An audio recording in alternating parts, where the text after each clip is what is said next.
जिंदगी का सफ़र। कल मैं दफ्तर से जल्दी घर चला आया। आमतौर पर रात में 10 बजे के बाद आता हूँ।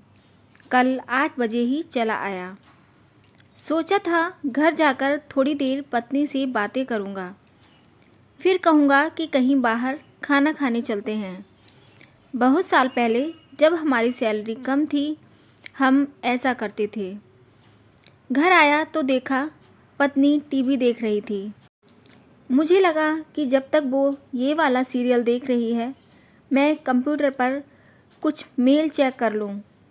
मैं मेल चेक करने लगा, तभी दफ्तर से फ़ोन आ गया कि इस खबर का क्या करूँ, उस खबर का क्या करूँ, और मैं उलझ गया अपने काम में। कुछ देर बाद पत्नी चाय लेकर आई तो मैं चाय पीता हुआ दफ्तर के काम में लग गया। अब मन में था कि पत्नी के साथ बैठकर बातें करूँगा, फिर खाना खाने बाहर जाऊँगा, पर कब 8 से 11 बज गए पता ही नहीं चला। पत्नी ने वहीं टेबल पर खाना लगा दिया। मैं चुपचाप खाना खाने लगा। खाना खाते हुए मैंने कहा कि खाकर हम लोग नीचे टहलने चलेंगे, गपशप करेंगे। पत्नी खुश हो गई। हम खाना खाते रहे। इस बीच जिंदगी चैनल पर मेरी पसंद का सीरियल आने लगा और मैं खाते खाते सीरियल में डूब गया।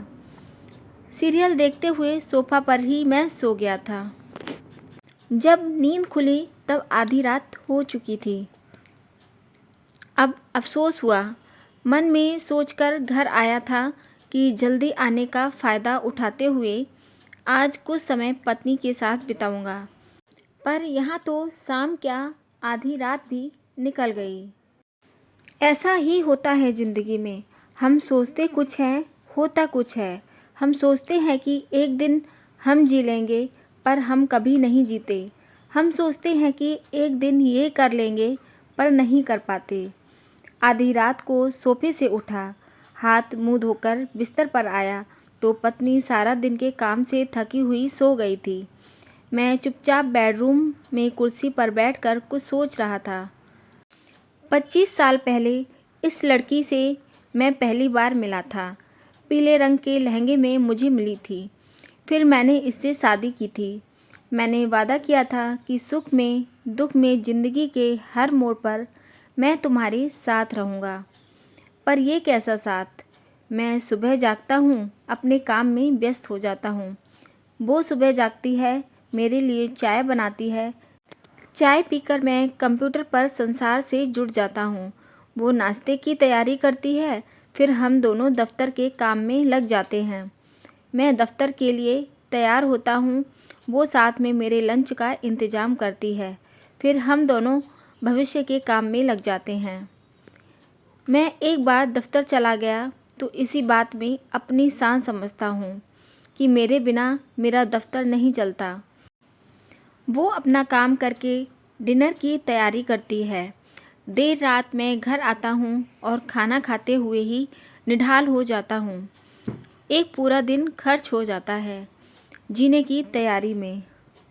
वो पीले लहंगे वाली लड़की मुझसे कभी शिकायत नहीं करती। क्यों नहीं करती मैं नहीं जानता, पर मुझे खुद से शिकायत है। आदमी जिससे सबसे ज़्यादा प्यार करता है, सबसे कम उसी की परवाह करता है। क्यों? मुझे तो याद है कि पिताजी भी दफ्तर जाते थे, माँ भी खाना पकाती थी, पर तब समय हुआ करता था। सबके पास एक दूसरे के लिए समय था। लोग एक दूसरे से बातें करते थे, एक दूसरे के बारे में सोचते थे।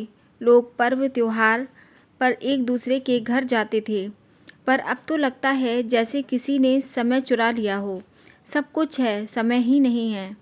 कई दफ़ा लगता है कि हम खुद के लिए अब काम नहीं करते, हम किसी अज्ञात भय से लड़ने के लिए काम करते हैं।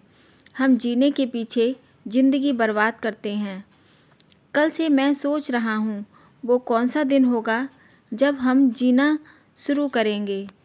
क्या हम गाड़ी, टीवी, फ़ोन, कंप्यूटर, कपड़े खरीदने के लिए जी रहे हैं? मैं तो सोच ही रहा हूँ, आप भी सोचिए। ज़िंदगी बहुत छोटी होती है, उसे यूं जाया मत कीजिए। अपने प्यार को पहचानिए, उसके साथ समय बिताइए। अग्नि के फेरे लेते हुए जिसके सुख दुख में शामिल होने का वादा आपने किया था, उसके सुख दुख को पूछिए तो सही। एक दिन अफसोस करने से बेहतर है सच को आज ही समझ लेना कि ज़िंदगी मुट्ठी में रेत की तरह होती है।